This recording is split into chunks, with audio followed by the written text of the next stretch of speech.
Hey 007 fans, Board now back with you. On this video I will be talking about the brand new James Bond film, No Time to Die. A year or so in the making, it's finally here, and the final film as James Bond of Daniel Craig, so a fitting way to go out in my opinion. I saw this a matter of hours ago, and just to warn you, I will be going into some heavy spoilers from the start pretty much, but I saw this today at the cinema and I have to say I was really knocked out by it. I thought it was a great conclusion for this era of Bond, for the Craig era, and when you've seen some of his other films and all the way through this sort of particular era and the Craig films, I think there's a lot to satisfy you. There's a lot that's sort of tied up and added to quite nicely mythology wise. It almost feels like kind of a television type show in that sense, where it is like sort of connecting things, and it feels almost like a TV style arc, and that this is an end of an era type thing. And it's a very interesting movie. I think it delivers on a lot of the big moments, a lot of the drama and action that you would hope from a Bond film, while still like obviously modernising it and doing different things with the characters. But largely they've got the right balance here. I think it was a bit of a balancing act, and with the whole kind of stuff going on behind the scenes with Danny Boyle leaving quite late on when he was obviously originally going to direct the final film, that sort of caused some uproar. But there's definitely stuff in here which probably is left over from the Boyle era. But I'm going to get into it, and the only way to start is with the extended opening, which sort of feels like a television style opening in itself. And it's a great opening. It's one of the best Bond openings ever, maybe the best Bond opening ever. And the first thing to talk about is the pre-opening, if you like, which starts many years ago with kind of the main Bond girl, if you're going to call it that being Lea Sedeix as Madeline White, or Madeline Swan as she's known later on in the future. And it goes into her past, and it opens with this scene with her and her mother in the past, and a sort of a figure coming through the snow, like stomping towards them in the snow, and your mind naturally goes to, well, that's probably Bond. We're probably in the present, but no, it's not Bond, and the film is like setting you up to think it's Bond, but it actually turns out to be Manny Malek's villain in the past.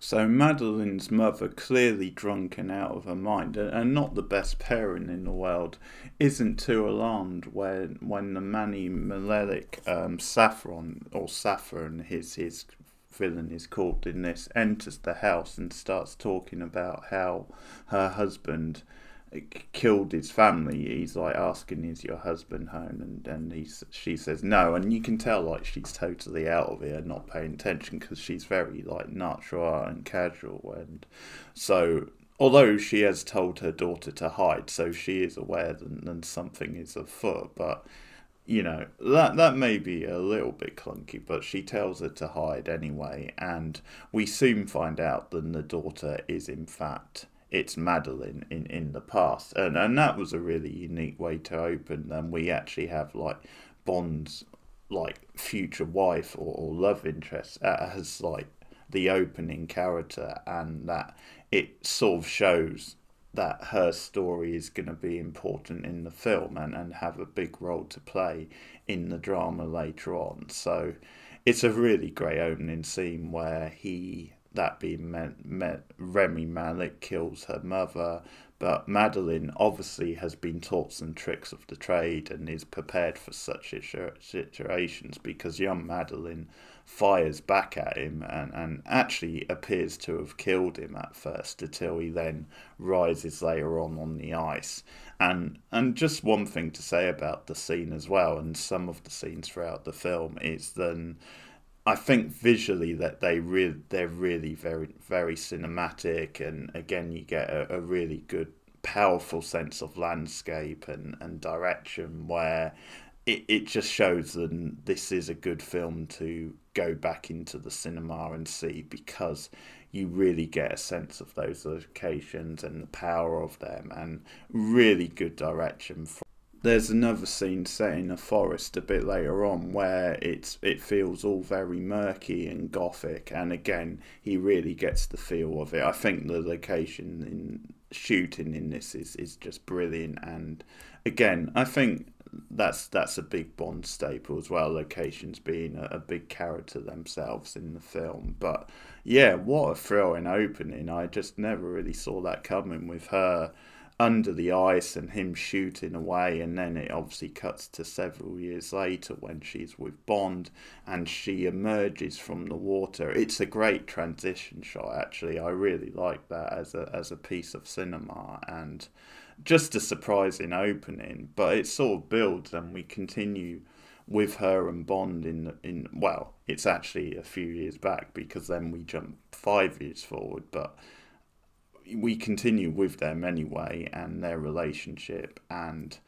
it's, again, this is what I'm talking about the way they've sort of connected these like Craig Bond films, because the idea is that he's still getting over Vesper Lynd, who of course portrayed him in the first film, but that there was still like a relationship there, and a little bit complicated. And so they actually go to the place of her graveyard, where she's buried, and it's this idea that Bond still needs to let her go before he can move on with Madeleine.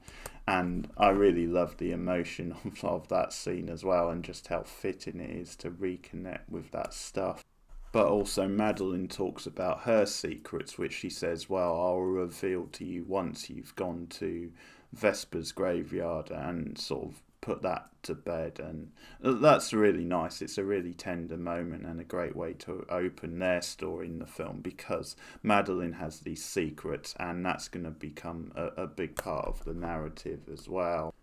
And that's the first time we get like the sort of tongue-in-cheek mention of "we have all the time in the world" from Craig as Bond, which is something they return to later, because of course that was one of the very early themes on Her Majesty's Secret Service, which is pretty abstract in some ways, because it's the only film that Lazenby had as Bond, which is that's a nice little Easter egg for Bond fans. And considering this film at times is like a romantic drama, I think that sort of fits. But as it turns out, he may or may not be able to trust Madeleine, because there's a reveal that she is Spectre's daughter, and that she might have set Bond up for a fall at Vesper's graveyard, as this moody music from Billie Eilish maybe hints at his the theme.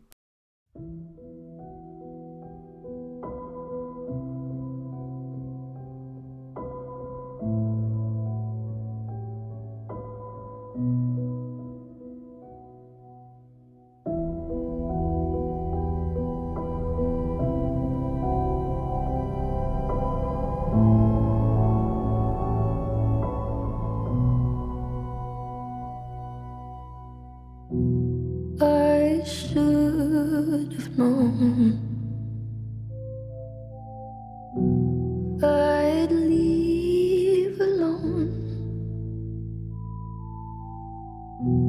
Just goes to show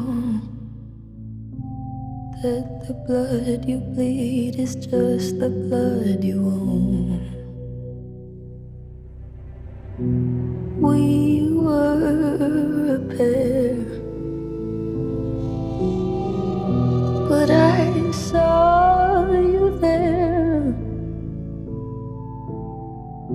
Too much to bear. You were my life, but life is far away from fair.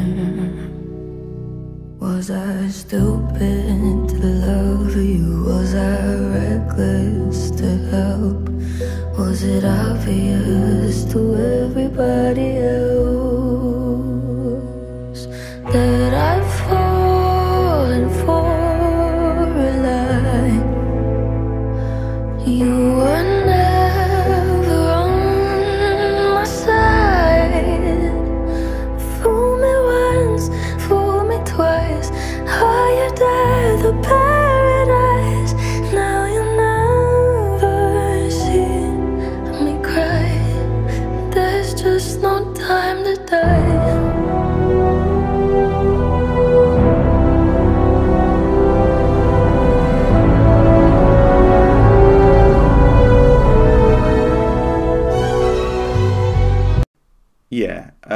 pretty solid Bond theme there from Billie Eilish, who I think you'll agree hits the mark pretty well for this movie. Certainly gets the sombre tone and sort of has that classic throwback Bond feel, like if you're thinking Shirley Bassey or someone in that mould.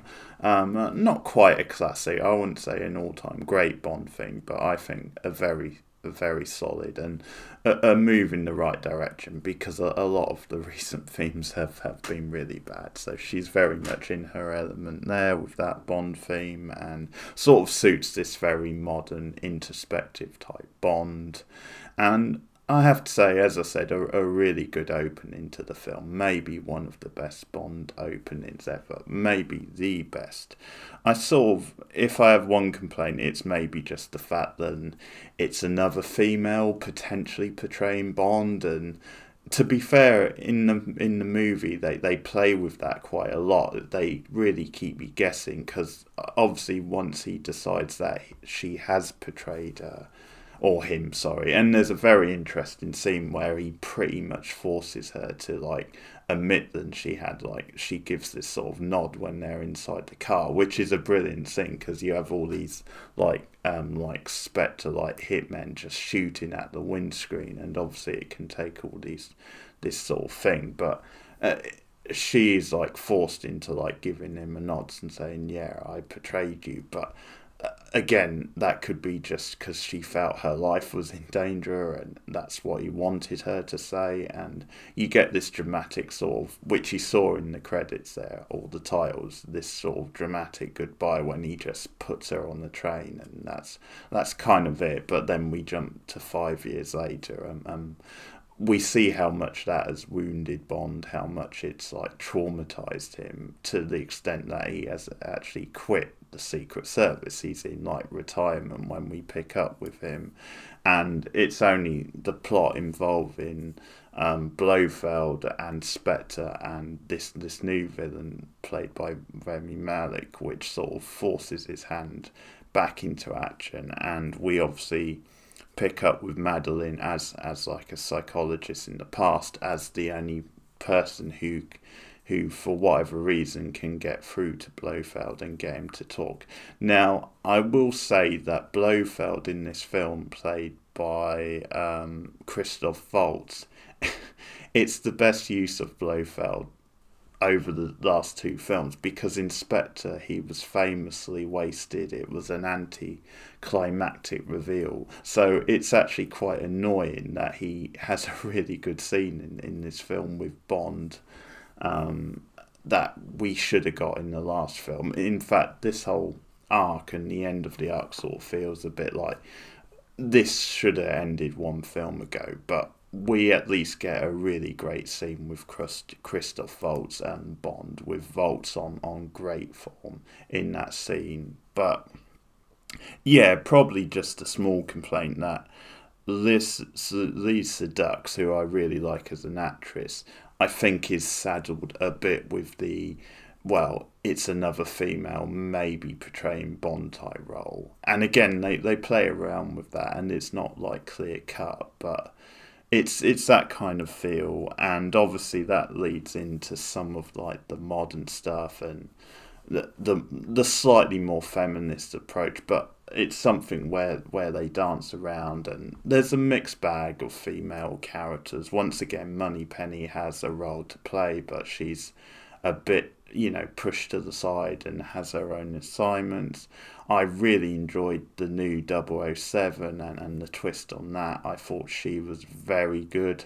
That being the Shona Lynch as Naomi. I thought she was a great presence in the film. I think she was just a no business sort of agent, where she was very smart and intelligent and just fitted straight in, and didn't really take any nonsense from Bond. I think a nice choice actually with her is that it's later on in the film, but when they agree to let Bond back on board, to help with the case, she's the one who actually makes the decision to give him the 007 back.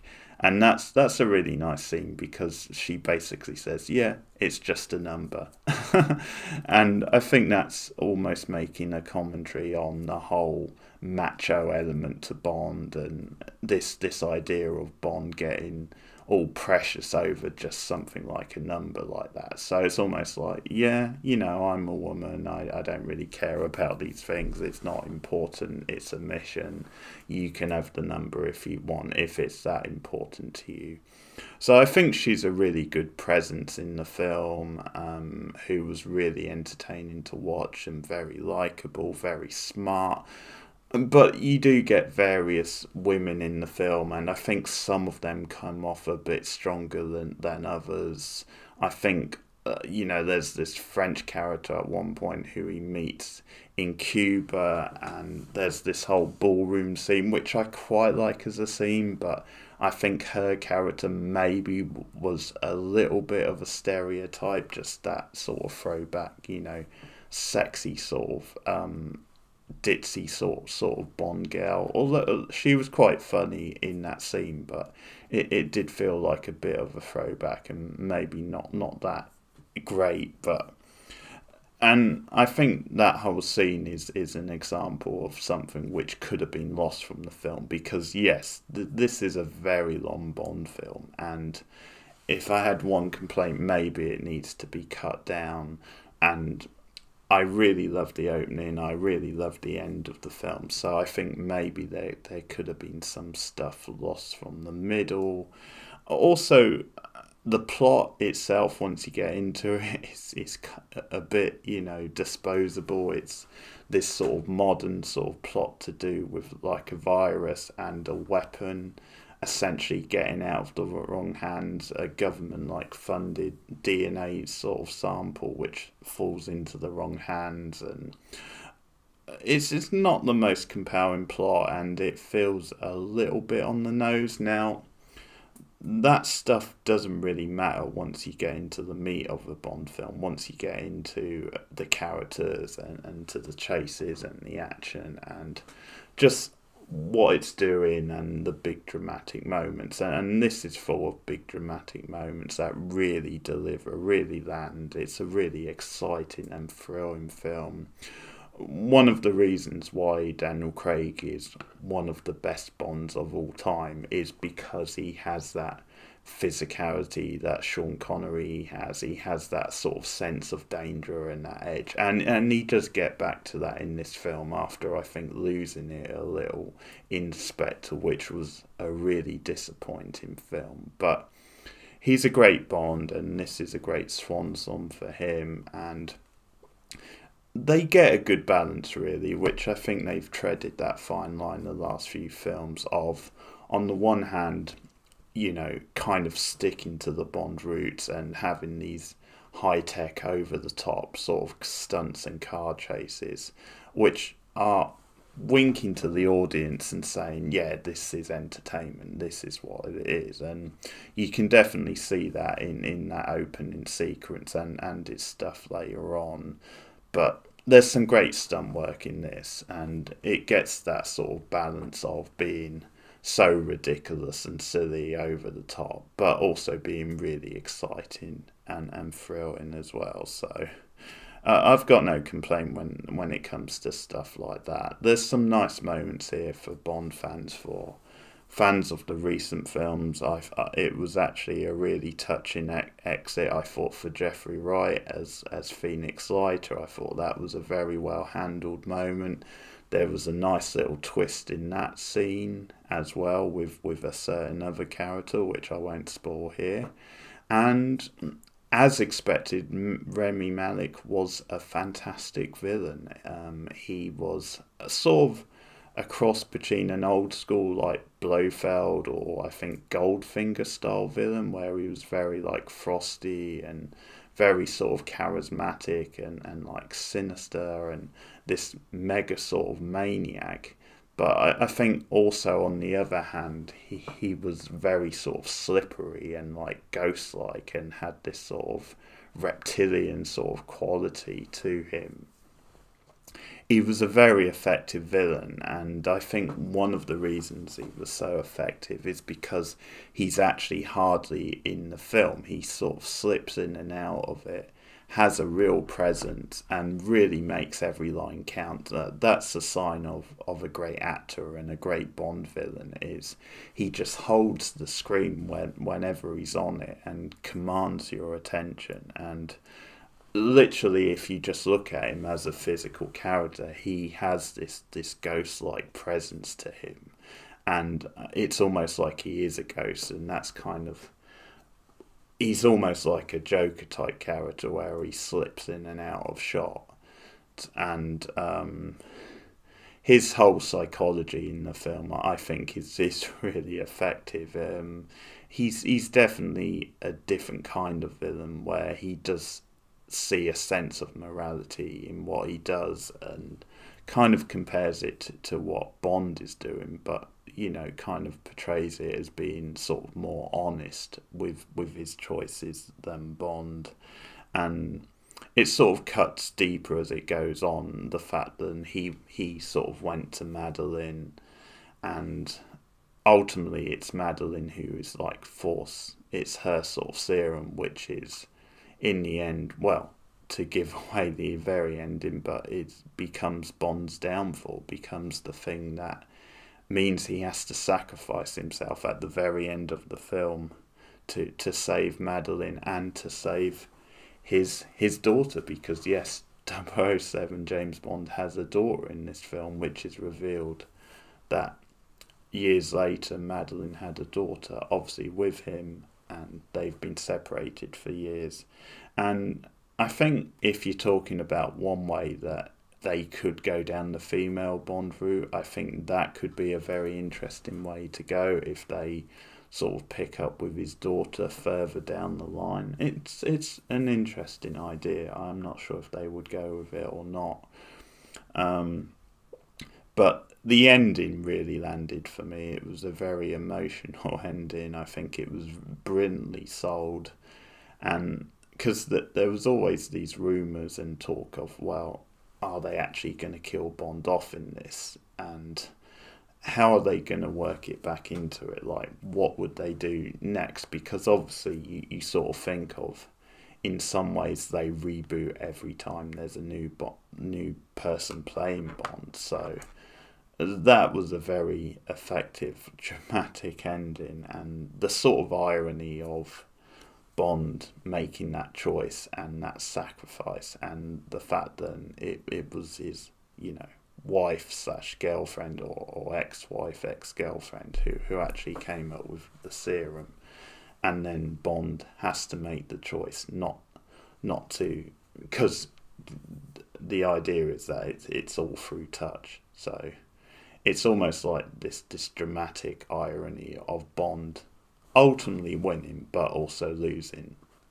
but doing the right thing in saving the Madeleine character and his daughter. So it's almost like, yeah, the Bond legacy can live on, and they have a nice little toast to him at the end of the film, and it's a really emotional ending, with the music again all the time in the world playing as Madeleine drives off into the sunset, and she starts telling her daughter the story of Bond, and you get the famous James Bond line. So very nicely handled. It's not a perfect movie. It's definitely overlong and a little bit baggy.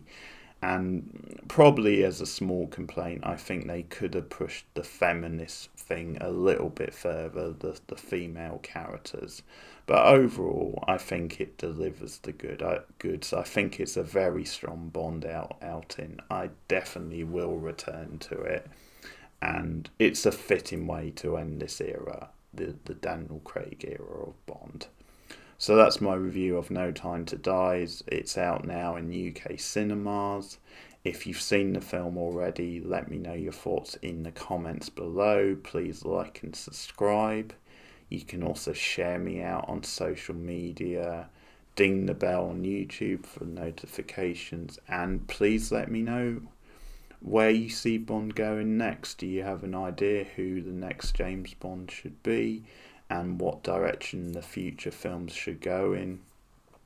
And also look out for some horror movie reviews coming up in the month of October with me and Rachel McDonald, me on my own, and various other things. I will be going horror crazy for the month of October. But thanks for listening, guys. See you again.